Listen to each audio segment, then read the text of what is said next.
We've got a theme word today on the Express, and the word is ability.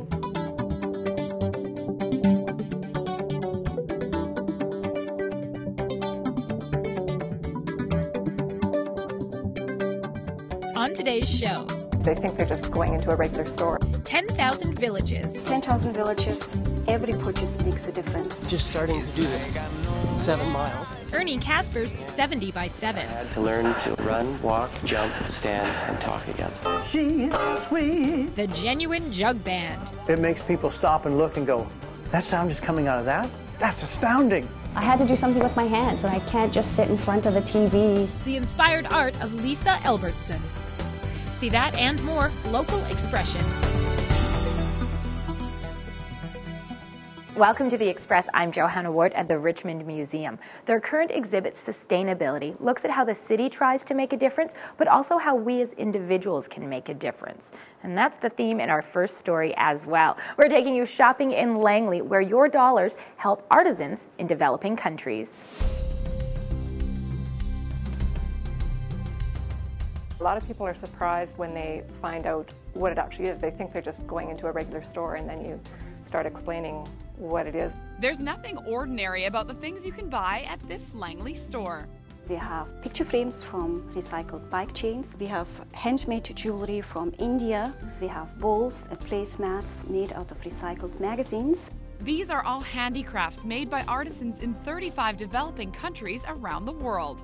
10,000 Villages is a fair trade non-profit organization that helps artisans in developing countries by selling their products here in Canada.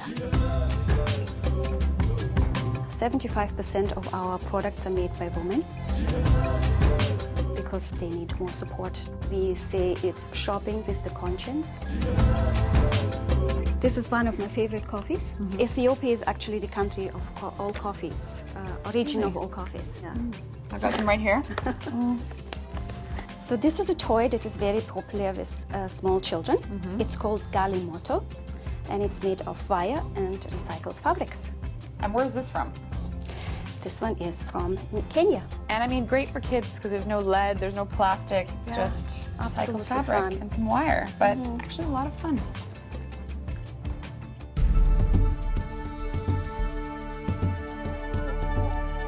This is a tablecloth. St. Mary's in India employs over 400 ladies, and they work from home, everything by hand, and that's how they support themselves. Support our artisans until we are sure that they are on their feet, that they can support themselves by selling their products in their own country. Got a variety of scarves. I love turquoise and blue. Yeah, that would look great on you. It's almost 7 years now I've been volunteering here. 10,000 Villages relies on volunteers to help run their stores. It feels good to be doing something that makes a difference somewhere. At 10,000 Villages, every purchase makes a difference. 10,000 Villages has been helping artisans from around the world for 65 years. I'm Bianca Salterbeck in Langley for The Express. 10,000 Villages is celebrating 65 years of fair trade on October the 1st. And the Langley store in honor of that is going to have cake and live music featuring African drummers. Now our next story also shows the musical side of Langley with a resident that grew up around old-time circus performers, who's now sharing his love of 1920s music with a banjo, a guitar, and a jug. This is the sound of the 1920s, a sound that's been resonating within Doug Fraser since he was a kid. Because I'm in love. Hey, I got my fingers crossed. When you're playing it, there's a feeling, a performance feeling that's unlike anything else. Chocolate candy. Ragtime, Dixieland, bluegrass. If it was popular 100 years ago, Doug can play it because he learned from some of the era's best performers right in his own home. Both my parents were vaudevillians. My father grew up as a star in the Ringling Brothers Circus as a child. I remember so many parties that my parents had where we'd have internationally known stars there. We'd also have the Ringling Brothers Circus would drop in and the Freak Show.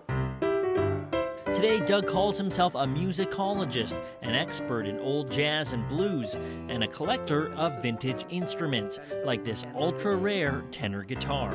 Or an average guitar has 6 strings. This has 4, and it's tuned like a cello. And they created this to put banjo players back to work. It's a great little jazz instrument. He's also got a couple 80-year-old banjos, likely the only ones of their kind in Canada. Excellent condition for 1928. If you're a professional banjo player, this is the instrument that you would have an eye out for your whole life. They're just some of the traditional instruments played in Doug's band, called the Genuine Jug Band, which includes what else but a jug. It makes people stop and look and go, that sound is coming out of that? That's astounding. And especially musicians, they go, what? It's stunning. It's an artistic, interesting thing to watch happen. It's a genre and style Doug is doing his best to keep alive, because he says people should know how music got to where it is today. I think it's wonderful. There's great history behind them, wonderful stories, interesting, intriguing stories that are funny and dramatic. I'm Tim Chung in Langley for The Express. Ain't she sweet? The jug has humble origins. It started because many musicians didn't have the money to buy real instruments during the Great Depression. If you'd like to follow the band, their website is thegenuinejugband.com. Stay with us. You're watching The Express, and we have more stories to inspire. After the break, the thoughtful foodies of the Fraser Valley. Probably the best true celebration of local food. Langley's very own Forest Gump. Started off with 1 kilometer and then just went to 2, 3, 10, 15. You're watching local TV on The Express. Community programming on Shaw has been generously sponsored in part by...